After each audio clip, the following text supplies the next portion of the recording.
Hicimos un primer vídeo acerca de cómo funciona un turbo. En este vamos a ver cómo se consigue que funcione mejor, que es el downsizing, el intercooler, el doble turbo, el turbo de geometría variable y otras nuevas tecnologías. Bienvenidos a Garaje Hermético. Enciérrate con nosotros.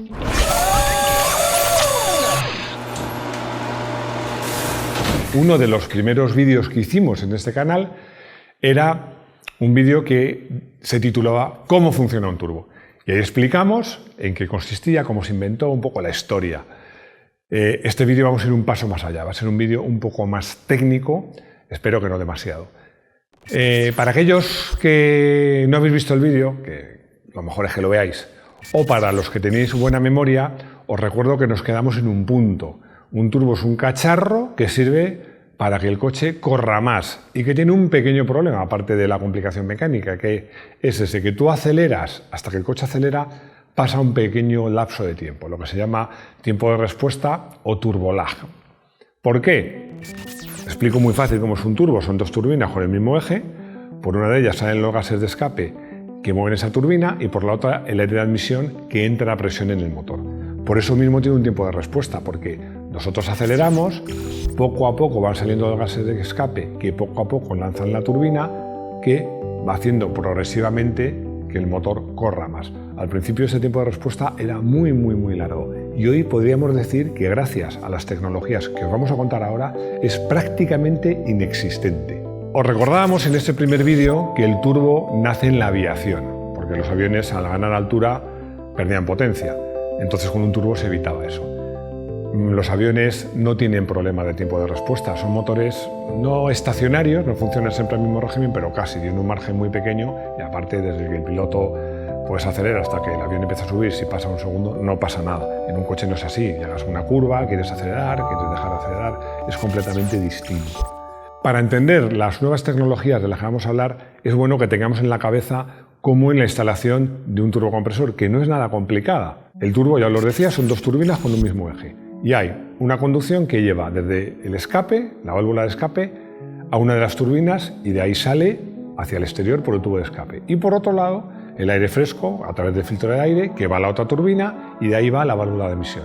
Así de fácil. Al principio los turbos eran muy gordos. Si os fijáis en el Renault RS01, que fue el primer motor de Fórmula 1 con turbo, el turbo es un cacharro así de grande, o sea, como un melón mediano, para hacernos una idea. Claro, querían tener mucha potencia y para eso hace falta un turbo grande.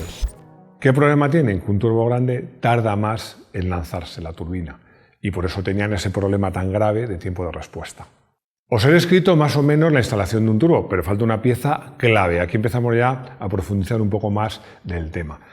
Se llama válvula de descarga, wastegate, que ya sabéis que en inglés todo como que mola más. ¿Y esto qué es? Pues es muy sencillo. Si habéis visto una olla a presión, con la que te haces un buen potaje, unos judiones o lo que tú quieras, pues tienen una válvula para que si la presión es excesiva, pues abra y no explote la olla a presión. Bueno, pues en un motor turbo es igual. Cuando tú dices, este turbo sopla a 0,5 bares, lo que quiere decir es que si sobrepasa la presión, esa válvula se abre y el motor no recibe más presión. ¿Por qué?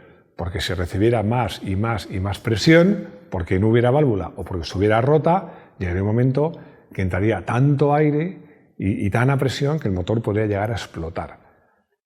¿Os parece que exagero? Pues no exagero.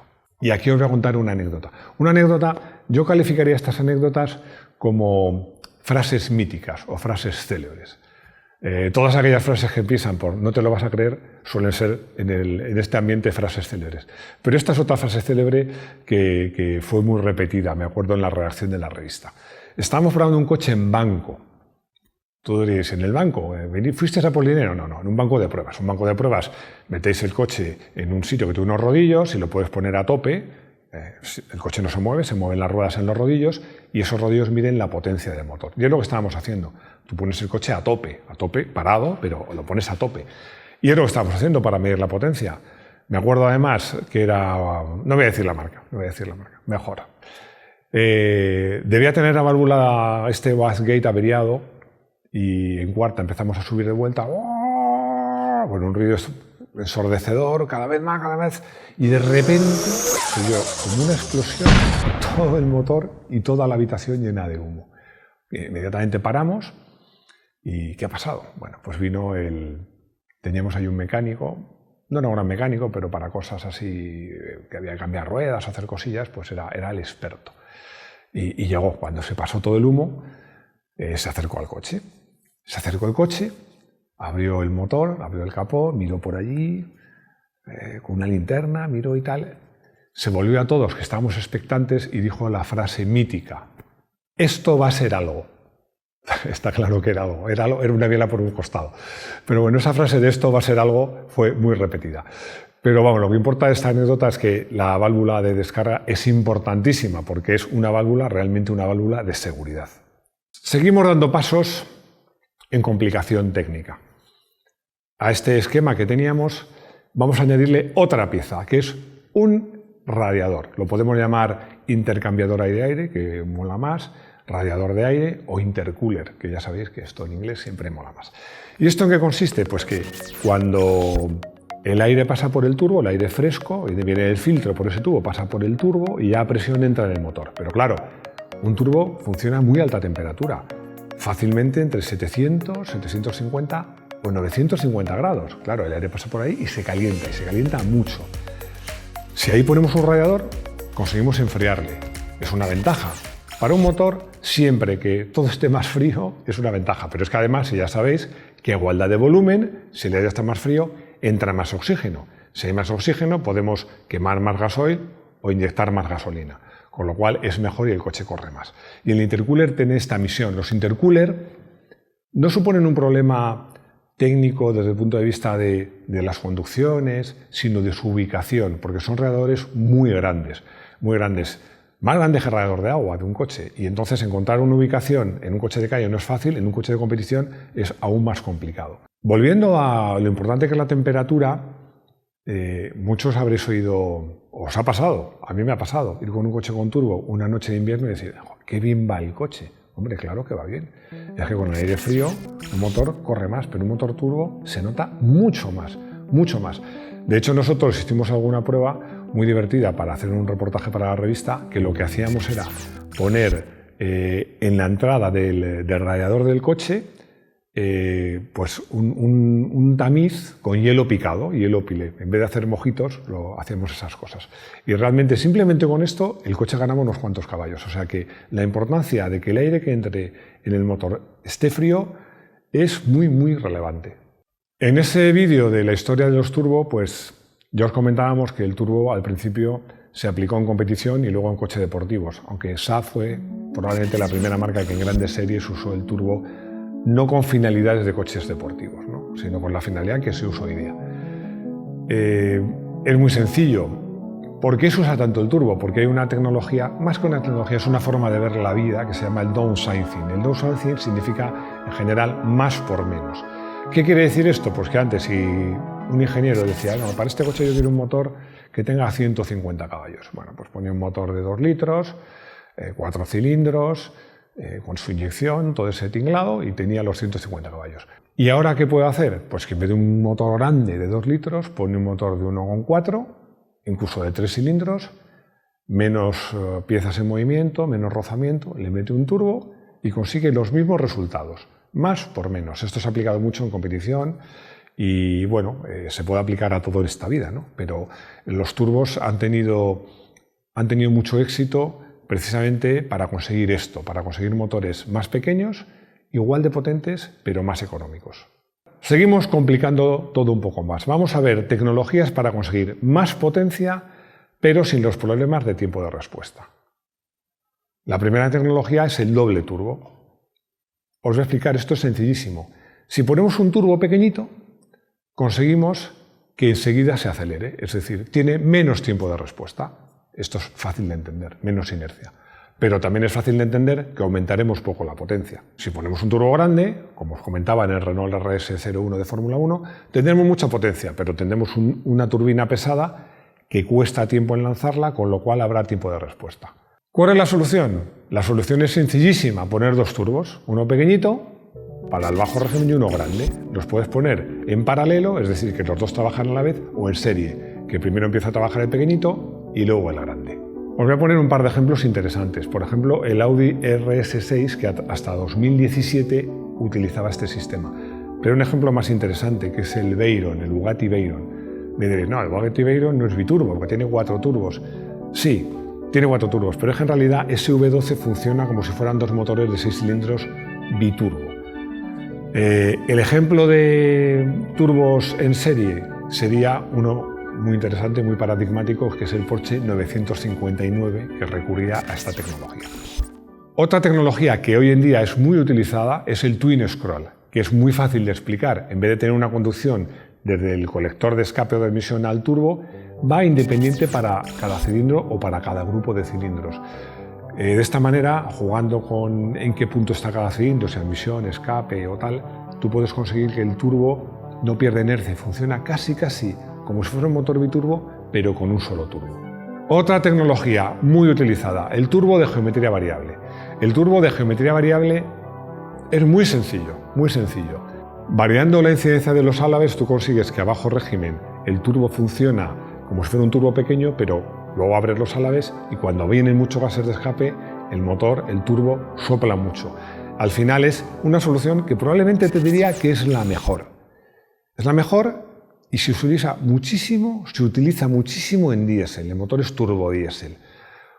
¿Y por qué no tanto en gasolina? Pues porque los motores de gasolina trabajan a mucha más alta temperatura.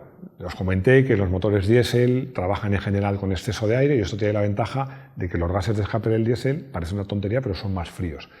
Este sistema es relativamente delicado y claro, un turbo de gasolina trabaja fácilmente en el entorno de los 850 grados. Y hacer que todo este mecanismo de todos los álabes se muevan con esa temperatura es más complicado.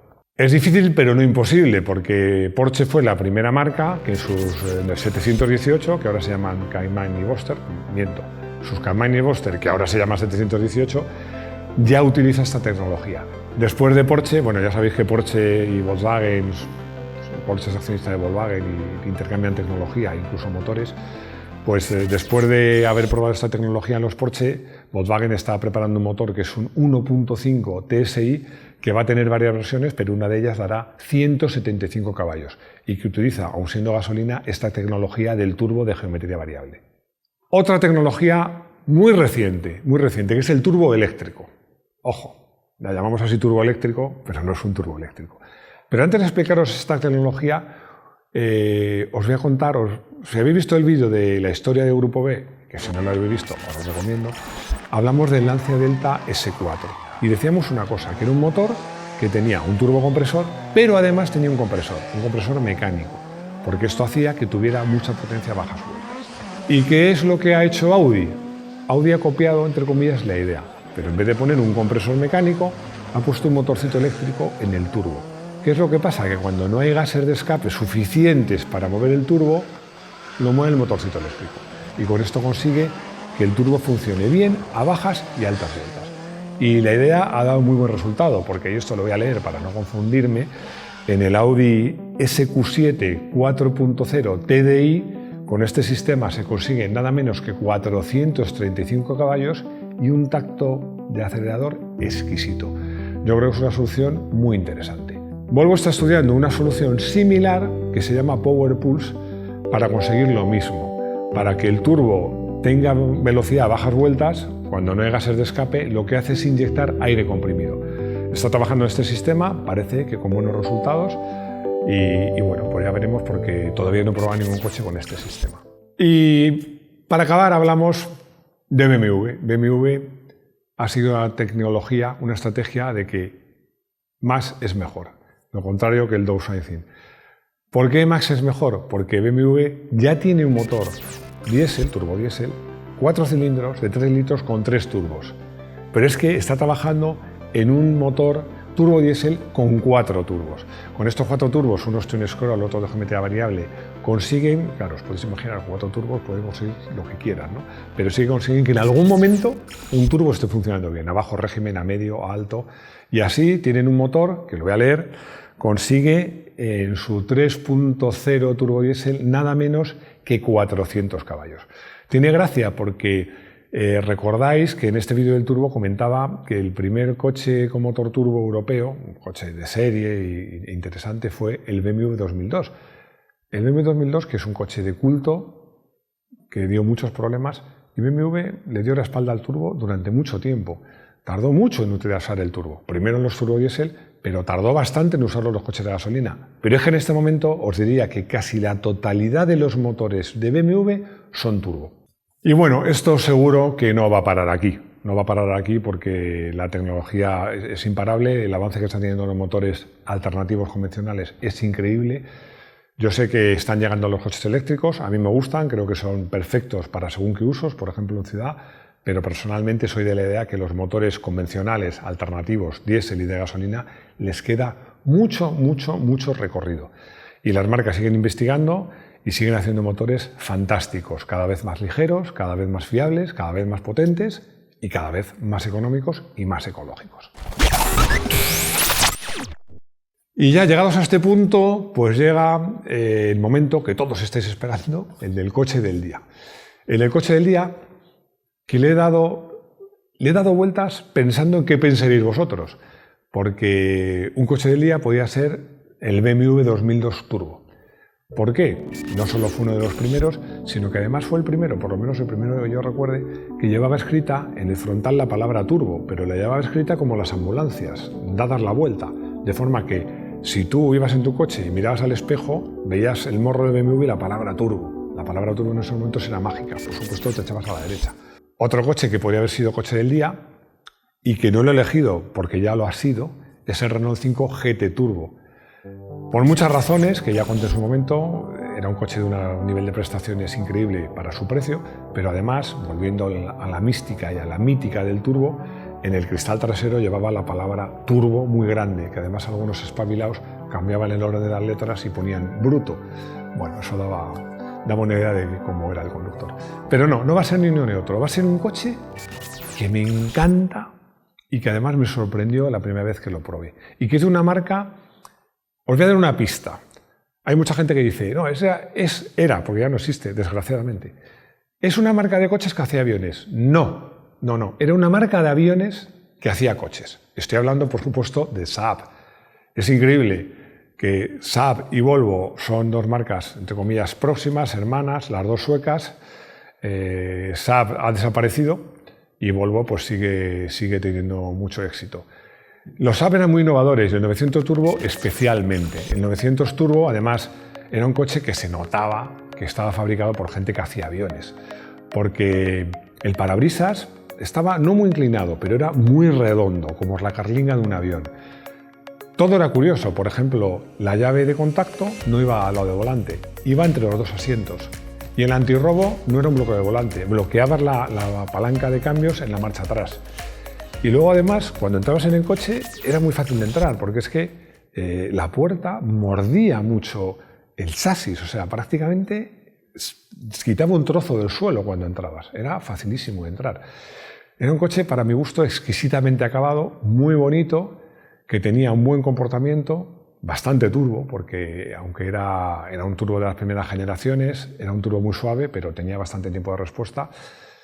Pero era un coche muy divertido de conducir y bueno, un coche que por circunstancias tuve oportunidad de conducir hace poco y muchos años después de que lo probara por primera vez, y es un coche que me sigue gustando, y yo creo que aunque es una marca que no existe, que insisto, es una pena que no exista porque ha hecho coches muy buenos, el Saab 900 Turbo merece la pena ser hoy nuestro coche del día. Y llegados a este punto, si habéis llegado hasta aquí, siempre lo digo, tenéis mucho mérito y nos hemos ganado un like. Así que tanto si lo estáis oyendo en podcast como si lo estáis viendo en YouTube, darnos un like. Ya sabéis que en YouTube hay una campanita que cuando la pulsáis os avisamos del próximo vídeo y que, por supuesto, esperamos vuestros comentarios para que me digáis en qué me he equivocado o qué se me ha olvidado, o también para decirme que lo he hecho fenomenal y que os ha encantado el vídeo, que eso os agradece todavía más. Y sobre todo, ya lo sabéis, lo más importante, espero veros de nuevo en nuestro garaje hermético. ¡Hasta pronto!